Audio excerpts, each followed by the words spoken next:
14 বছর যে বুকে ব্যথা নিয়ে বেড়াচ্ছে আমার ভাইকে খুনি, সিরিয়াল খুনি শেখ হাসিনা জেলখানায় ঢুকে নিজ হাতে জবাই করে হত্যা করেছিল। সেই কথা বলতে পারিনি, আমার ভাইয়ের নাম উচ্চারণ করতে পারেনি। প্রেস ক্লাবকে সহ মুখে চোখে কালো কাপড় বেঁধে দেওয়া হয়েছিল। আজকে আপনারা সেই সুযোগ এনে দিয়েছেন, সেই জন্য আজকে আমি এই কথা বলতে চাই যে আমার ভাইয়ের বিচার, আমার ভাইয়ের হত্যার বিচার চাই। শেখ হাসিনাকে ধরে এনে জন আদালতে ফাঁসির মাধ্যমে এই হত্যার বিচার করতে হবে। আর আমার ভাইয়ের নামটা আমার ভাই জাতীয় বীর মেজর ফজলুল হুদা, জাতীয় বীর মেজর ফজলুল হুদা, জাতীয় বীর মেজর ফজলুল হুদা।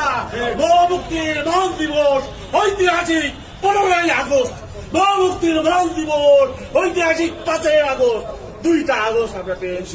লাল আগস্ট জিন্দাবাদ।